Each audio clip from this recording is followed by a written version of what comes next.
Welcome to special analysis. నిరమమండవ ఈరోజు అనాలిసిస్లో భాగంగా మనం తీసుకోబోతున్న టాపిక్ ఏంటంటే, ఈరోజు అనాలిసిస్కి నేను ఒక టైటిల్ పెడతాం జరిగింది. రోజా జైలుకే అని చెప్పేసి నేను టైటిల్ పెట్టినాను. అంశం గురించి ఈ రోజున మనం మాట్లాడుకునే ప్రయత్నం చేద్దాం. ఇక్కడ మనం చూసినట్లయితే ఏదైనా సరే జగన్మోహన్ రెడ్డి కావచ్చు, ఆయన పార్టీలో నేతలు కావచ్చు, కర్మ రిటర్న్స్ అంటాం కదా, అంటే కర్మ ఫాలోస్. ఎప్పుడు చేసుకున్న పాపము అప్పుడే అనుభవించాల్సిన సమయం ఇది. ఎందుకంటే ఇది కలియుగం. ఎప్పుడు మనం ఇచ్చింది అది మనకు అలాగే తిరిగి వస్తుంది అనమాట. సో అదే విషయం వైఎస్ఆర్సీపీ నేతలకు సంబంధించి చాలామందికి అది అప్లై అవుతూ వస్తుంది చాలా రోజులుగా. సో ఈరోజు ఆ కోవలోకి రోజా వస్తూ ఉన్నారు. ఎందుకు రోజా వస్తూ ఉన్నారు అంటే, ఆవిడకి సంబంధించి ఆవిడ గతంలో మంత్రిగా చేసిన సమయంలో చాలా ఆరోపణలు వచ్చాయి. చాలా కీలక అంశాల్లో ఆమె ఆరోపణలు ఎదుర్కొంది. ముఖ్యంగా మనం చూస్తే ఆమె టూరిజం శాఖ మినిస్టర్గా ఉండి జగన్మోహన్ రెడ్డి ఇల్లు కట్టుకోవడానికి అక్కడ జీవో పాస్ చేయడం జరిగింది, ఏదైతే వైజాగ్ రిషికొండ మీద. ఆ తర్వాత చూసినట్లయితే ఆమె జీవో రిషికొండ ల్యాండ్స్ ఆ రియల్ ఎస్టేట్ వ్యాపారులకు ఇచ్చినందుకే ఆవిడకి బెంచ్ కార్ వచ్చింది అని చెప్పేసి గతంలో గాలి భావని ప్రకాష్ లాంటి వాళ్ళు కూడా ఆధారాలతో సహా సోషల్ మీడియాలో పోస్ట్ చేసిన సందర్భం కూడా ఉంది. ఆవిడ అరెస్ట్ చేయాలని కూడా ఈ విషయంలో ఆయన డిమాండ్ చేస్తూ వచ్చారు. అది కాకుండా రోజాకి సంబంధించి వచ్చిన ఇంకొక ప్రధాన ఆరోపణ ఏంటంటే, ఆమె ఎప్పుడు చూసినా కూడా తిరుమలలోనే ఉండేవాళ్ళు. తన వందిమాగదులతో తనతో పాటు ఒక 50 మందిని కూడా దర్శనాలకు తీసుకెళ్లిన సందర్భాలు ఉన్నాయి. అంటే ఇలా శ్రీవారి దర్శనాలు కూడా ఆమె మంత్రి కాబట్టి ఆమెకు ప్రోటోకాల్ ఉంటుంది. అయినా సరే ఆవిడ అలాగే ఆ దర్శనాలను అమ్ముకుంది అనేది ఆమె మీద ఉన్న ప్రధాన ఆరోపణ. దీనికి సంబంధించి కూడా ప్యారలల్గా విజిలెన్స్ ఎంక్వైరీ మీద ఎప్పటి నుంచో పూర్తి స్థాయిలో అందరికీ కూడా ఒక అంచనాలు అయితే ఉన్నాయి. ఇక అంతకంటే ఇంకొక ప్రధాన ఆరోపణ వచ్చింది ఏంటంటే, రోజా వాళ్ళ బ్రదర్ ఎవరైతే ఉన్నారో ఆయన నగరిలో పూర్తి స్థాయిలో అవినీతికి పాల్పడ్డారు. ఆ అవినీతిని ప్రోత్సహించింది రోజానే. రోజా పేరు చెప్పే వాళ్ళ అవినీతికి పాల్పడ్డారు అనేది ఎప్పటి నుంచో ఉన్న ఒక విమర్శ. సో ఇవన్నీ వీటికి తోడు అన్నిటికంటే ప్రధానంగా ఆవిడ మీద వచ్చిన విమర్శ ఏంటి అంటే, ముఖ్యంగా ఆవిడ శాప్ చైర్మన్గా ఉన్న బైరెడ్డి సిద్ధార్థరెడ్డి, ఆ రోజు జగన్మోహన్ రెడ్డి హయాంలో బైరెడ్డి సిద్ధార్థరెడ్డి శాప్ చైర్మన్గా ఉన్నారు. శాప్ చైర్మన్గా ఉంటే ఆయన ఆ రోజు వీళ్ళిద్దరు ఎంత సోషల్ మీడియాలో మనం చూస్తే ట్రెండింగ్లో ఉండేవాళ్ళు. ఆ రోజు ఎప్పుడు అత్త అల్లుడు అంటూ కూడా సోషల్ మీడియాలో వాళ్ళని పూర్తి స్థాయిలో ట్రోల్ చేస్తూ ఉండేవాళ్ళు. వైసీపీ నేతలు కూడా అలాగే సంబోధిస్తూ ఉండేవాళ్ళు. అలాంటి బైరెడ్డి సిద్ధార్థరెడ్డి ఈవిడ ఎందుకంటే టూరిజం శాఖ మినిస్టర్గా ఉన్నారు కాబట్టి మనం చూసినట్లయితే ఆ స్థాయిలో ఆడదామాంధ్రాన్ని ప్రమోట్ చేసే ప్రయత్నం చేశారు ప్రభుత్వం తరపున. అయితే దాని కింద మొత్తం లోకల్గా ఉన్న క్రీడాకారులను ప్రోత్సహించడానికి ప్రభుత్వం వైపు నుంచి ఆడదామాంధ్ర కోసం అని చెప్పేసి 140 crores కేటాయించడం జరిగింది.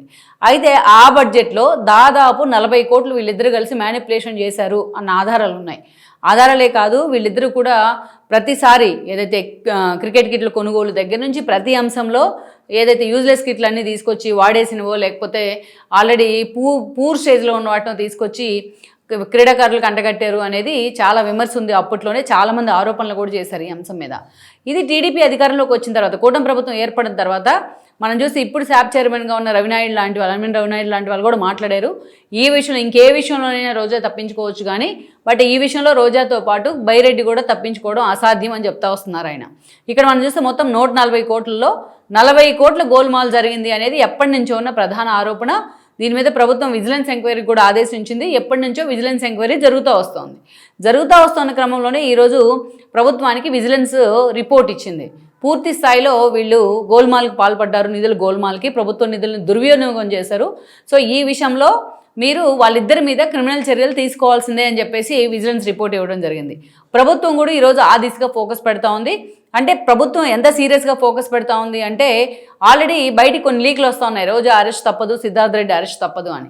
అంటే ఇదే జరుగుతుంది, ప్రభుత్వం వైపు నుంచి ఆ దిశగా లీక్లు వస్తూ ఉన్నాయి. మీడియాలో ఇంత విస్తృతమైన చర్చ జరుగుతుంది కాబట్టి ఆల్మోస్ట్ రోజా జైలుకే అనేది ఈరోజు అటు మీడియా కానీ సోషల్ మీడియా కానీ చాలా సీరియస్గా టార్గెట్ చేస్తూ ఉంది. ఇక్కడ మనం చూస్తే రోజాకి ఎందుకు కర్మ రిటర్న్స్ అని చెప్తా ఉన్నాను నేను, నిజంగానే కర్మ రిటర్న్స్ ఆవిడకి. మిగిలినవన్నీ పక్కన పెడదాం. ఏదైతే ఆంధ్రజ్యోతి సంస్థల ఎండి రాధాకృష్ణ తన కొత్త పలుకు వ్యాసంలో వైఎస్ఆర్సీపీ నేతలను ఉద్దేశించి కొన్ని అనరాని మాటలు అన్నారు అని చెప్పేసి ఆయన అనిందేమో సాటర్డే, అది మళ్ళీ రీప్లే చేసే సండే. వీళ్ళకి ఎప్పుడు జ్ఞానోదయం అయింది? ఒక 3 రోజుల తర్వాత జ్ఞానోదయం అయింది. సో వీళ్ళంతా సోమవారం రోజున రోడ్డెక్కే ప్రయత్నం చేశారు. మంగళవారం కూడా ఆ ధర్నాలకు పిలుపునిచ్చారు. రాష్ట్ర వ్యాప్తంగా ఎక్కడికక్కడ ఆ సంస్థ కార్యాలయాల ముందు ధర్నాలు చేశారు, నిరసనలు తెలిపారు. అవసరమైతే వీళ్ళు వెళ్ళి పోలీస్ కేసులు కూడా పెట్టుకోవచ్చు, దాంట్లో ఎలాంటి అభ్యంతరం లేదు. కానీ ఎక్కడికక్కడ వీళ్ళు దాడులకు పాల్పడ్డారు కార్యాలయాల మీద. అందరితో ఆగేరా అంటే ఎక్కడికక్కడ ఒక బ్యాచ్లను తీసుకొచ్చుకొని, ప్లాంటెడ్ బ్యాచ్లను తీసుకొచ్చి ఒక రాధాకృష్ణ ఒకటే బూతులు తిట్టించడం. వీళ్ళందరూ తిట్టింది ఒక ఎత్తు అయితే, ఈ రోజున ప్రత్యేకించి రోజా లాంటి వాళ్ళు తిట్టింది మరొక ఎత్తు. ఎంత దారుణంగా మాట్లాడారంటే రోజా అంత దారుణంగా మాట్లాడారు. నా నోటితో నేను చెప్పలేను ఆవిడ మాట్లాడిన మాటలు. అంత దారుణంగా రాధాకృష్ణ ఆవిడ టార్గెట్ చేయడం జరిగింది. ఆయన అనింది ఎప్పుడు సాటర్డే కదా తన వ్యాసం రాశారు, ఆ రోజు కదా వీళ్ళకి రోషన్ రావాల్సింది. కానీ రాష్ట్రపతి వైపు నుంచి అమరావతికి గెజెట్ నోటిఫికేషన్ ఎప్పుడైతే రిలీజ్ చేసేందుకు ఆవిడ పూర్తి స్థాయిలో గ్రీన్ సిగ్నల్ ఇచ్చారో అప్పుడు వీళ్ళకి ఇది గుర్తొచ్చిందనమాట. రాధాకృష్ణ మమ్మల్ని ఇలా బూతులు రాశారు మా మీద అని చెప్పి లేని విషయాన్ని ఉన్నదానిగా పోర్ట్రైట్ చేసి ఈరోజు పూర్తి స్థాయిలో రాధాకృష్ణ మీద ఆ స్థాయిలో బూతులకు తెగబడతారు. గత 3 రోజులుగా టార్గెట్ రాధాకృష్ణ, టార్గెట్ ఆంధ్రజ్యోతి అన్నట్టుగా వాళ్ళు ఆ స్థాయిలో వైఎస్ఆర్సీపీ రోడ్డు మీదకి వచ్చింది. గతంలో ఎప్పుడైనా సరే ఏ మీడియా సంస్థల మీదైనా సరే ఇంత విచక్షణారహితంగా ఏ రాజకీయ పార్టీ అయినా దాడులు చేయడం మనం చూసామా? ఇంత విచక్షణారహితంగా ఆ సంస్థల ప్రతినిధులను పట్టుకొని బూతులు మాట్లాడడం మనం చూసామా? అది వైఎస్ఆర్సీపీ నేతలకు మాత్రమే చెల్లింది. దొరికే దొంగలు వాళ్ళు, కానీ వాళ్ళే దొంగ నరిచే విధంగా వాళ్ళ మాటలు. 5 ఏళ్ల పాటు జగన్మోహన్ రెడ్డి ఆ పార్టీ నేతలు, ఆయనతో సహా ఆ పార్టీ నేతలు చేసిన క్యారెక్టర్ అసోసియేషన్స్, వాళ్ళ బూతులు, ఇవన్నీ ఒక క్రోనాలజికల్ ఆర్డర్లో పెడితే 1 ఇయర్ చెప్పుకోవచ్చు.